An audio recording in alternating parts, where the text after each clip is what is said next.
Hello, my name is Ethan Cooper, 32 years old. I live in a tiny rented room on the outskirts of Millville, New Jersey, where the smell of machine oil from the nearby repair shop clings to my clothes like an uninvited friend. By day, I'm a mechanic buried in the growling guts of machines, my hands stained with grease. By night, I deliver food or work shifts at the gas station, watching cars speed by under the flickering neon lights. My life is an endless loop, like the old wall clock in my room, ticking, never pausing long enough for me to catch my breath. I'm sitting here, telling you about my life, on a dusty plastic chair in a rented room just big enough for a single bed, a small table, and a chipped wardrobe. Outside, the October wind howls, whistling through the window that never quite seals shut. I just got back from work, still wearing my oil-stained uniform.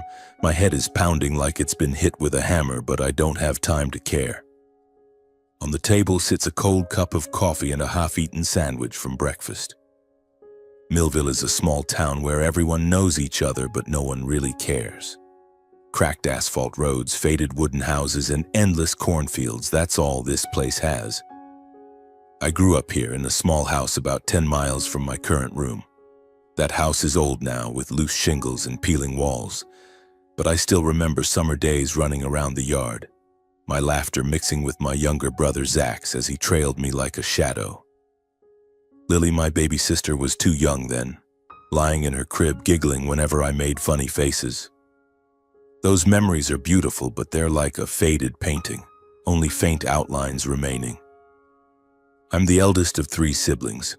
My father, Frank Cooper, used to be a plumber until his back gave out. Now he lives on a small pension and meager savings. My mother, Ellen, works as a cashier at the local supermarket, but she's often off due to joint pain. They're not bad people, my parents. They did everything they could to raise us in that cramped house, where the smell of fried potato cakes and the constant hum of the TV blended into an indelible memory. But their love was strange. A kind of love that always left me feeling like I was on the outside looking in. I don't resent them, honestly. But sometimes in those rare quiet moments when I'm alone in this rented room, I wonder, has anyone ever seen me as a person, not just a machine that fixes things? Has anyone ever asked what I want, what I dream of, or simply how I feel? I push those thoughts away as quickly as I wipe oil off my hands. Complaining doesn't solve anything. The work is still there and I have to keep going. My job isn't easy. During the day, I'm at the repair shop where the smell of oil and the clang of metal drown out everything else. I like the work, really. There's something satisfying about tearing a machine apart, finding the problem and bringing it back to life. But it drains me. On long days, I'm hunched over for hours, wrench in hand, my back aching, my eyes blurring from focus. Once I worked myself to exhaustion, my fingers trembling as I tightened a bolt, and Hank, my boss, had to pull me outside, hand me a bottle of water and say, "You're not a machine, Ethan. Take a break." But rest is something I can't afford. Beyond the shop, I have night shifts. The gas station is a different world, quiet but lonely. Neon lights flicker, trucks rumble on the highway, and strangers' faces pass by. I stand behind the counter, counting the minutes, trying to stay alert. Some nights I look in the bathroom mirror at the gas station and see my sunken eyes, dark circles like they were drawn with charcoal. I tell myself, just get through tonight, Ethan. Tomorrow will be better. But tomorrow never is. My family doesn't know how tired I am. They don't ask. Once, Lily called, her voice bubbling with excitement about a new art project. "Ethan, I need $200 for special paint. Can you lend me some? I promise I'll pay you back." I sent the money right away, even though it meant cutting back on lunches for the week.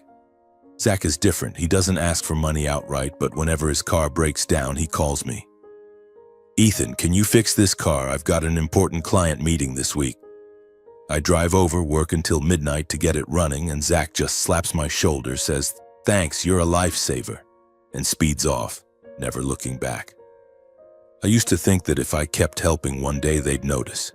One day my parents would look at me and say, "Ethan, you've done so well." But that day never came. Instead, they praised Zach for his vision and Lily for her talent. Me?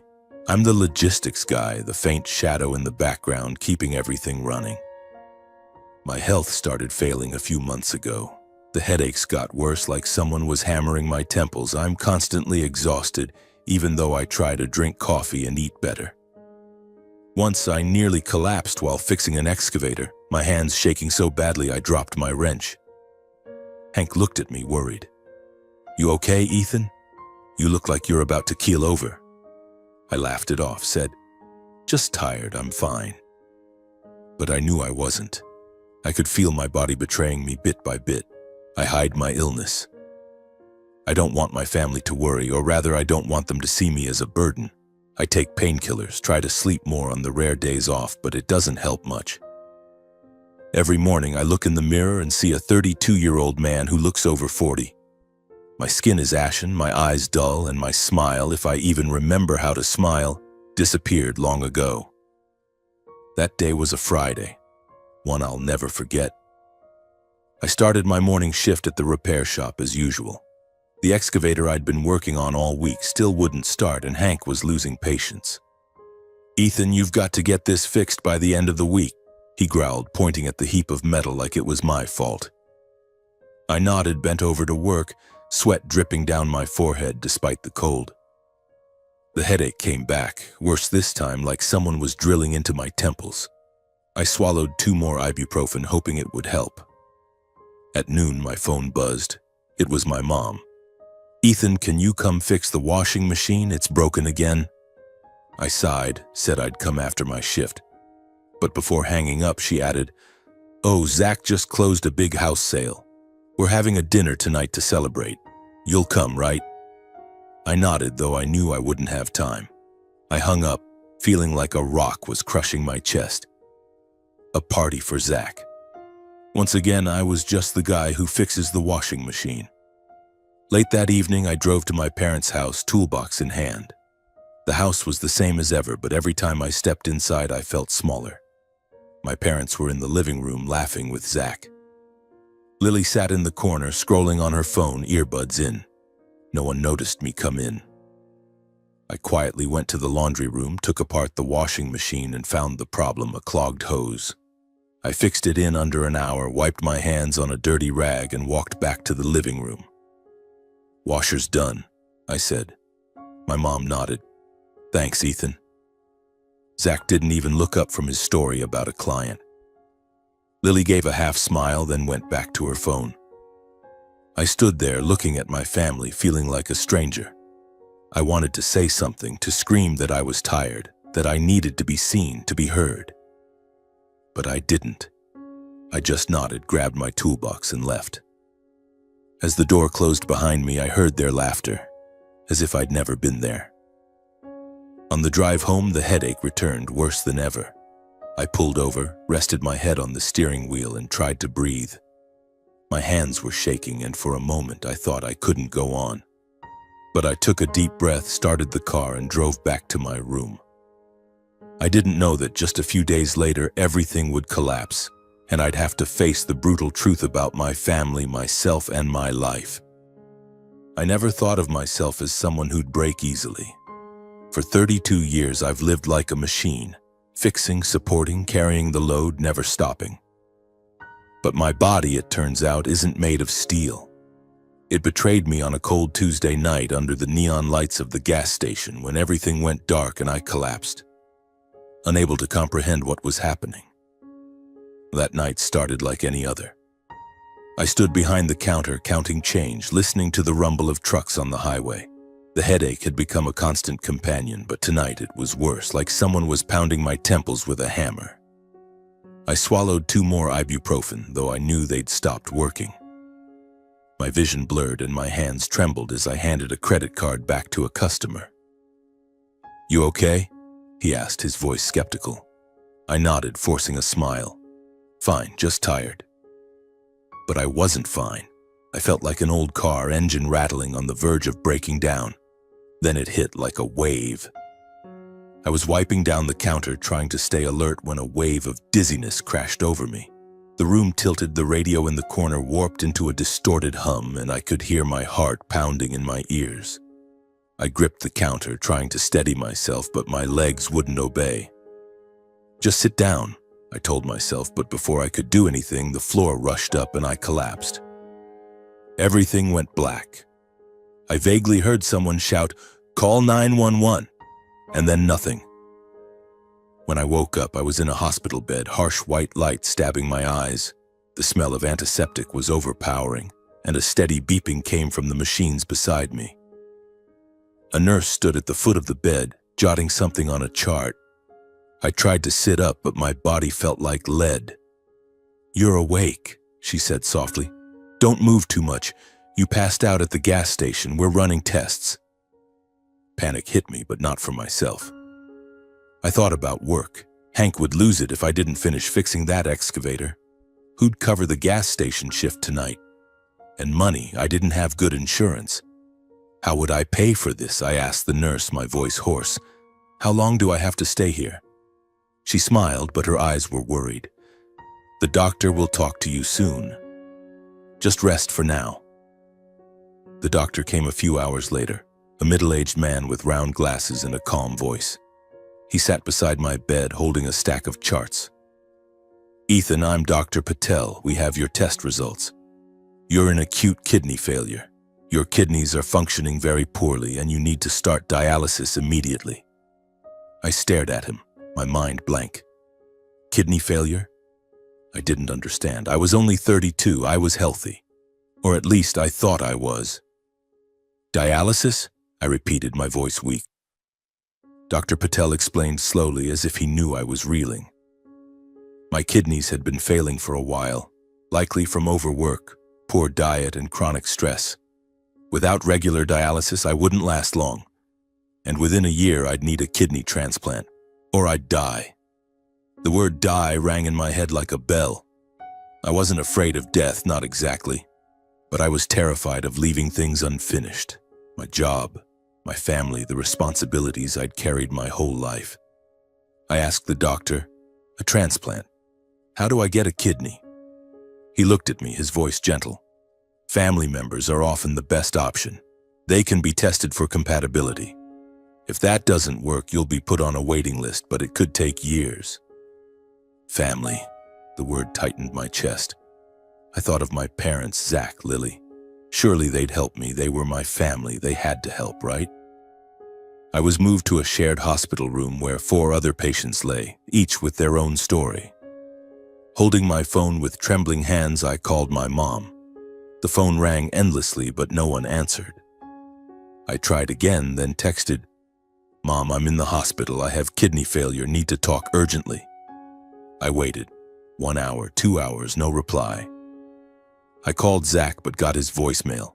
Lily didn't pick up either. I lay there, staring at the ceiling, feeling like the whole world was slipping away from me. Finally, the next morning, my mom texted back. A short message. "Ethan, are you okay?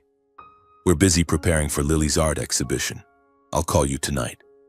I read it over and over, unable to believe my eyes. Okay? I was in the hospital, facing death, and they were busy with Lily's exhibition. I tried to tell myself they didn't understand the severity. Maybe when I explained they'd come, they'd worry, they'd help. But they didn't come. The second day, the third, then an entire week passed. I lay in the hospital room, my body weakening with each dialysis session. It felt like a giant straw was sucking the life out of me. The dialysis machine hummed beside me, and every time the needle pierced my arm, I clenched my teeth to keep from screaming. I waited for my family, but all I got were a few half-hearted texts. Zach sent one. "Hang in there, bro, busy with client meetings." Lily wrote, "Ethan, I'm so worried, but I'm preparing for my exhibition. I'll visit next week." My parents didn't send anything else. I started checking social media, though I knew I shouldn't. Zach posted a photo of himself on a Miami beach, grinning brightly next to a stranger, captioned, "Life is for living." Lily shared pictures of her exhibition. Her scribbled paintings hung in a small gallery with the status, "Dreams are coming true." I stared at those photos, my hand gripping the phone tightly, feeling like someone was crushing my heart. They were living, laughing, dreaming, while I lay here alone, fighting to survive. On the 8th day, I decided to call again. I needed them to understand. I needed them here. I called my mom, and this time she answered. "Ethan, how are you doing?" she asked, her voice rushed. I took a deep breath, trying to keep my voice steady. "Mom, I have acute kidney failure. I'm on dialysis and I need a kidney transplant within a year. I need the family to get tested to see if anyone's a match, or at least help with dialysis costs." I paused, waiting. I hoped she'd panic, say they'd come right away, that they'd do anything to save me.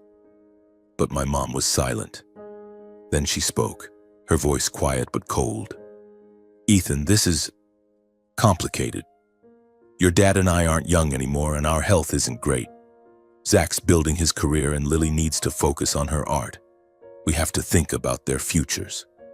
It felt like a knife to the chest. Their futures? What about me? Didn't I have a future?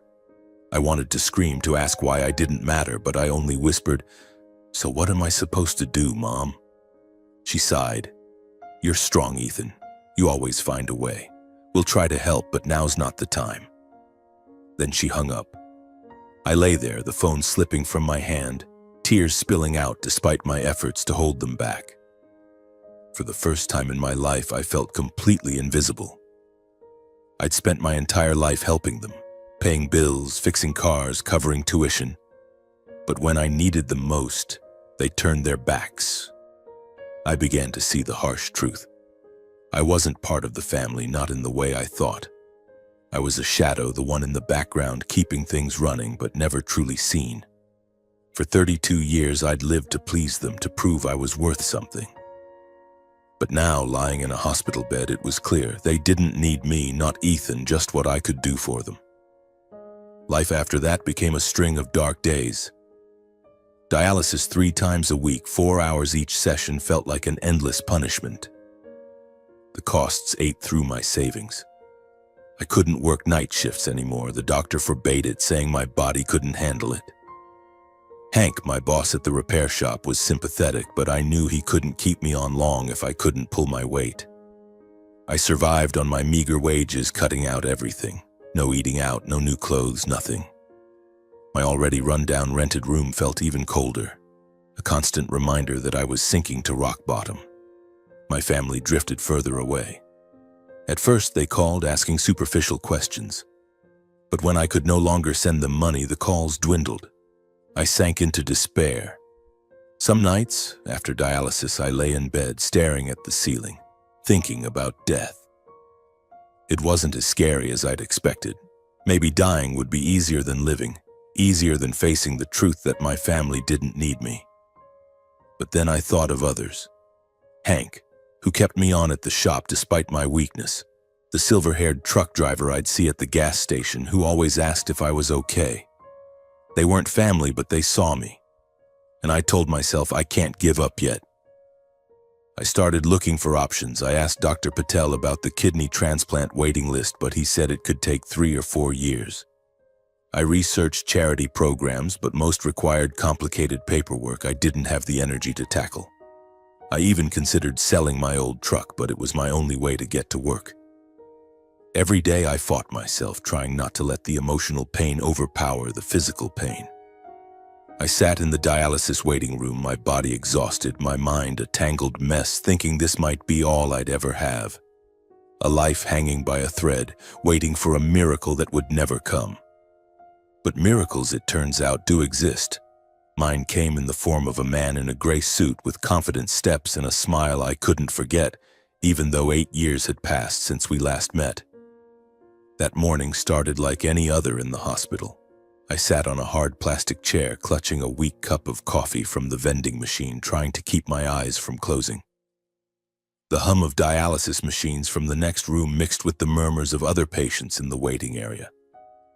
I just finished a dialysis session, my body drained of energy, every step heavy. I'd grown used to this feeling, the relentless fatigue, the dull ache in my back, and the foggy mind that could barely think beyond how to survive the day. My phone buzzed, the screen showing Hank's number, my boss at the repair shop. I frowned, wondering if he was calling to push me to return to work or to tell me I was fired. I answered, my voice weak. "Hank, what's up?" "Ethan, you okay?" Hank's voice came through, not gruff like usual, but full of concern. "This morning a guy came to the shop looking for you. Looked rich, wearing a suit, driving a fancy car, not the kind of person you see in Millville. He asked about you, wanted to know where you were. I told him you were in the hospital on dialysis. He didn't say much, just thanked me and left. Thought you should know."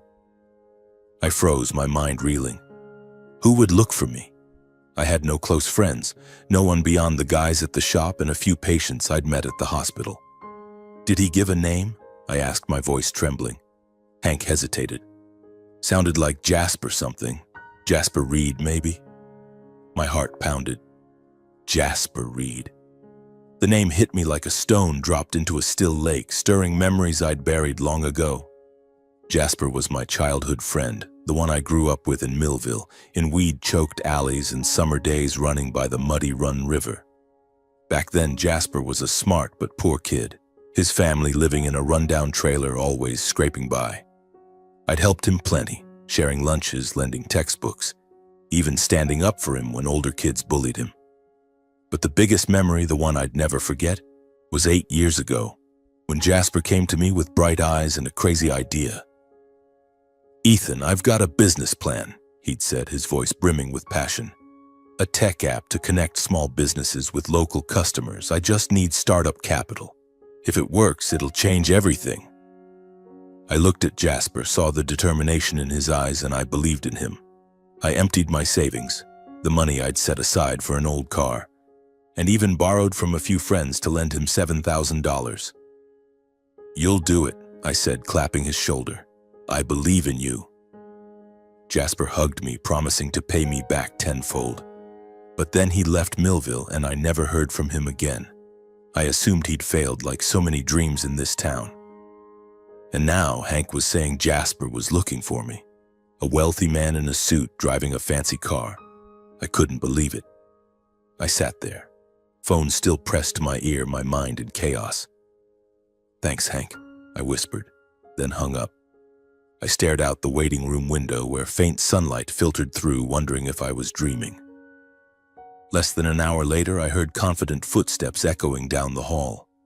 I looked up and my heart seemed to stop. A man walked in, tall, wearing a perfectly tailored gray suit, hair neatly combed, a gleaming watch on his wrist. But the smile, that smile hadn't changed. It was Jasper Reed, my friend, but no longer the scrawny kid from before. He was now a successful man with confident eyes and a presence that lit up the waiting room. "Ethan," he called, his voice warm, stepping closer. I stood, my legs trembling, unsure of what to say. "Jasper?" I whispered. He nodded, pulling me into a tight hug. I could smell his expensive cologne and feel the strength in his arms, but what choked me up was the sincerity in his eyes. "I've been looking for you everywhere," he said, his voice breaking slightly. "Hank told me about your condition. Ethan, why didn't you tell me?" I shook my head at a loss for words. Tell him what? That I'd lost everything? That my family had turned their backs? That I was fighting to survive each day? I only whispered, "I didn't know where you were, Jasper. I thought you'd forgotten me." He looked at me, his eyes full of hurt. "Forgotten you? Ethan, you're the one who gave me the chance to have today. Without your $7,000, without your belief in me, I'd never have built my company." Jasper pulled me to sit down, and he told me his story. After leaving Millville, he used the money I gave him to develop his app, and it succeeded beyond his wildest dreams. His company was now worth tens of millions, with offices in New York and San Francisco. Jasper had become a millionaire, but he said what made him proudest was repaying those who'd helped him. "I've been looking for you for years," he said. "I wanted to pay you back, to thank you, but now seeing you like this, Ethan, I'm not letting you go through this alone." I told him everything, about my illness, the dialysis sessions, how my family had abandoned me. I didn't want his pity, but I couldn't hide it. Jasper listened, his hands clenched, his eyes darkening as I spoke about my parents, Zach and Lily. "They don't deserve you," he said, his voice firm. "But I'm here and I'll help you through this." Jasper moved like a storm. The next day, he returned to the hospital with a team of lawyers and financial advisors. He introduced me to a charity specializing in transplant costs, and he personally donated a large sum to ensure I was prioritized. "I've contacted top doctors," he said. "They'll find a compatible donor for you as soon as possible." I looked at him, unable to believe it. "Jasper, I can't accept all this," I said, my voice choking. But he cut me off. "You gave me everything when I had nothing, now it's my turn." He didn't just help with medical costs. Jasper saw my rundown rented room. He'd driven there to pick up my things and decided I couldn't live there anymore. "Ethan, you need a better place to recover," he said. He found a small apartment in a quiet neighborhood near the hospital with windows overlooking a park and a fully equipped kitchen. "I'll cover the rent until you're better," he said, leaving no room for refusal. I wanted to protest, but standing in the new apartment, smelling fresh paint and feeling warm sunlight on the wooden floor, I could only nod, tears silently falling. Jasper did even more. He hired a private nurse to care for me after dialysis sessions, ensuring I ate properly and rested enough. He brought meals from restaurants, not instant noodles or leftover sandwiches, but dishes I'd never dared dream of. Steak, fresh salads, even a bottle of non-alcoholic wine to celebrate, as he put it. "You need to live, Ethan," he said, smiling. "Not just survive." In the new apartment, I started to feel a change. I met neighbors, not patients, but regular people with simple stories. There was Sarah, a retired teacher who brought over homemade cookies. There was Mike, a bicycle repairman who loved telling tales of his rides across New Jersey. They didn't know about my illness, but they greeted me every morning, invited me for coffee, and made me feel like part of this world. Jasper visited on weekends, shedding his suit, sitting on my small sofa, and we talked like old times. He shared stories of his early startup days, near bankruptcies, and how he always thought of me when things took off. "You were the first to believe in me," he said, his eyes shining. "I promised I'd pay you back, and now I'm keeping that promise." Thanks to Jasper, I was enrolled in a special transplant program. Just a few weeks later, I got news that they'd found a compatible donor, someone ready to give me a chance at life. I sat in my apartment reading the letter, my hands shaking. A transplant, a new beginning. I called Jasper, my voice choked. "I've been selected," I said. He laughed loudly over the phone. "I knew you'd make it, Ethan. I'll be there for your surgery." But amid the joy, I couldn't help thinking of my family. I hadn't contacted them since leaving the hospital. They hadn't reached out either. Part of me wanted to call to tell them about Jasper, the transplant, the new apartment. But I stopped. I realized I no longer needed their validation. Jasper, Sarah, Mike. These strangers had become my new family, not by blood, but through genuine care. Jasper showed me I deserved to live, not for what I did, but for who I was. The surgery was scheduled a few months later.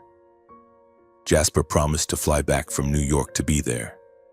"I'm not leaving you alone," he said, and I believed him.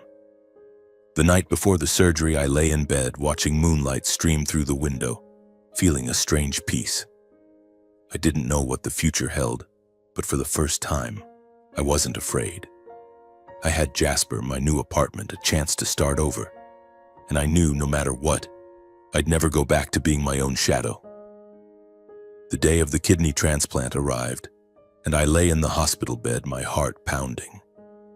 Not from fear, but from a strange feeling as if I were standing at the greatest crossroads of my life. The operating room was cold, the white lights blinding, and the sharp smell of antiseptic made me slightly dizzy. But in that moment, I didn't think about death, the months of dialysis, or the pain. I thought of Jasper, who had pulled me out of the darkness, and I told myself, if I make it through today, I'll live differently. I'll live for myself and for those who truly value me.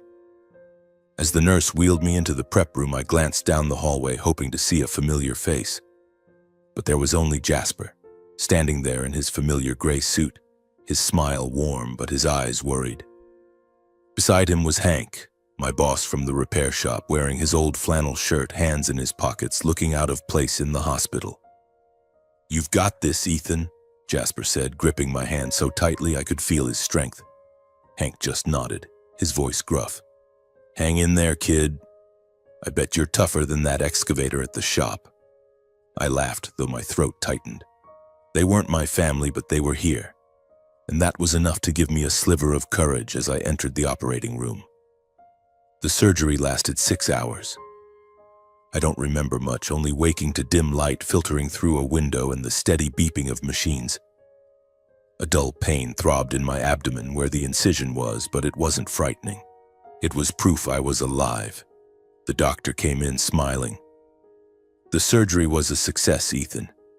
The new kidney is functioning well. If everything stays on track, you'll recover quickly." I nodded, my mind still foggy from anesthesia, but a wave of relief I'd never felt before washed over me. I was alive. I truly had a chance to start over. Jasper and Hank stayed at the hospital all day. Jasper brought coffee and a sandwich from a nearby deli, insisting I eat despite my lack of strength. Hank told corny jokes about the repair shop, trying to make me laugh. Neither mentioned my family, but I knew they noticed their absence. When I asked Jasper, "Has anyone called?" he shook his head, his eyes sad. "No, Ethan, but you've got us." I nodded, swallowing the sharp pang in my chest. My family had chosen not to be here, even on the most important day of my life. Recovery wasn't easy. The first few days I was so weak I couldn't sit up on my own. The incision hurt with every movement, and the medications made me nauseous. But Jasper didn't let me face it alone. He arranged for a private nurse, called every day, and even flew back from New York on weekends to check on me. Hank visited when he could, bringing stories from the shop and once a new baseball cap, saying, "You need something to cover that messy head of yours." I laughed, for the first time in months, feeling like a normal person, not just a patient. When I was strong enough to return to my apartment, Jasper had everything ready. My small apartment now had a comfortable armchair and a fridge stocked with food. He even installed an app on my phone to track my medication schedule and remind me to rest. "You have to take care of yourself, Ethan," he said, his voice serious. "I didn't do all this for you to collapse again." I nodded, unable to say anything but, "Thank you." The word felt too small for everything Jasper had done. But then, a few weeks after the surgery, something strange happened. I came across a post by Zach on social media. He was standing next to a red sports car, grinning brightly, captioned, "Welcoming my new friend." I frowned. Zach was a real estate agent, but he'd never made that kind of money.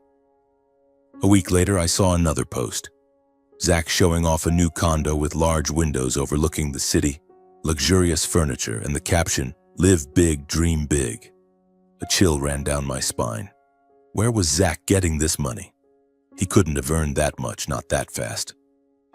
I started digging, not out of curiosity, but because of a bad feeling. I asked a coworker who knew Zach. "He's been bragging everywhere," the guy said. "Talking about closing a big deal, making $200,000 in a single day." I was stunned. $200,000? Impossible. Zach didn't have deals that big. I dug deeper, contacting a close friend of Zach's who'd visited our parents' house a few times during Thanksgiving and Christmas. After some reluctance, he revealed a truth that left me numb. "Ethan, you didn't know," he said, his voice low. "Zach donated a kidney to someone and they paid him $200,000 for it. He bragged to everyone that it was the easiest deal of his life." I sat in my small apartment, feeling like the floor had collapsed beneath me. I knew who he donated the kidney to, and I knew the person who paid him $200,000 was none other than my millionaire friend. Zach, my brother, whose car I'd fixed, whose debts I'd paid, for whom I'd sacrificed everything, had given me a kidney. But not out of love. He'd done it for money. $200,000. I imagined Jasper, desperate to save me, negotiating with Zach, paying a price to convince him. I thought of my parents, of Lily, and wondered, Did they know? Did they agree to this, see me as a commodity to be traded? Pain surged, not from the incision in my abdomen, but from my heart. I'd known my family was selfish, but this was the final blow. Zach hadn't donated his kidney out of love, but because Jasper paid him. He'd turned my life into a transaction. I wanted to scream, to call and confront him, to ask how he could treat me this way. But I didn't. I just sat there, hands clenched, tears silently falling. I called Jasper that night. "Why didn't you tell me?" I asked, my voice trembling. He was silent for a moment, then sighed. "I didn't want to hurt you, Ethan. I begged your family, but they refused. Zach was the only one who agreed, but he demanded money. I had no choice. I just wanted you to live." Gratitude and pain intertwined within me. I was more grateful to Jasper than ever. He hadn't just given me a kidney, but a chance to see the truth about my family. But that truth hurt more than any incision. I didn't blame Jasper. He'd done everything for me, even stooping to negotiate with Zach. But I couldn't forgive my family. Not this time. I decided to change. After fully recovering, I quit my job at the repair shop. Hank didn't object. He understood. "You deserve better, Ethan," he said, clapping my shoulder. I started an online course in counseling for chronic illness patients. I wanted to help people like me, those who felt invisible, who fought alone. I wanted them to know they weren't alone. I wrote one letter to my family just once. "I forgive, but I don't forget," I wrote. "Thank you for showing me I need to live for myself." I sent it and cut off all contact. I didn't want explanations or apologies. They'd chosen their path and I'd chosen mine. Jasper stayed by my side. He invested in a small project of mine, an online support group for kidney failure patients. "You'll do great, Ethan," he said, echoing the words I'd told him 8 years ago. And for the first time, I believed in myself. For the first time, I saw a future beyond dialysis sessions, exhausting shifts, or sacrificing for others. I saw a new Ethan, no longer a shadow, but a man with dreams and purpose. My project started small, just a simple website where kidney failure patients could share their stories, find encouragement, and learn how to care for themselves. I spent hours after recovery building it, learning to write content, manage forms, and respond to every message from strangers who felt closer than my family ever had. There was Amy, a 24-year-old newly diagnosed with kidney failure, who wrote that she was so scared she couldn't sleep. I replied, sharing my journey, and she messaged back, "Thank you, Ethan. You make me feel less alone." Those simple, heartfelt words were like medicine for my heart. Jasper didn't just provide financial support. He introduced me to people in the tech industry, helping me expand the project. A nonprofit in New York offered additional funding, and soon my support group had a mobile app connecting patients directly with counselors and doctors. I started getting invited to speak at conferences, sharing my story, from a mechanic in Millville to a survivor inspiring others. The first time I stood before a crowd holding a microphone, my voice trembled, but seeing the attentive eyes, I knew I was doing the right thing. My life slowly became brighter. I no longer lived in a cold rented room or ate instant noodles to save money. The small apartment Jasper rented for me was now filled with new keepsakes, a painting from my neighbor Sarah, a bicycle Mike fixed for me to ride in the park, and a photo of me and Jasper smiling brightly at the app's launch. I started taking care of myself, eating healthier, doing gentle yoga on my doctor's advice. The scar on my abdomen, a remnant of the transplant, was no longer a reminder of pain, but proof I'd overcome. But as my life blossomed, I heard my family was falling apart. An old friend from Millville told me Zach, after blowing through the $200,000 from his deal with Jasper, had spiraled into debt.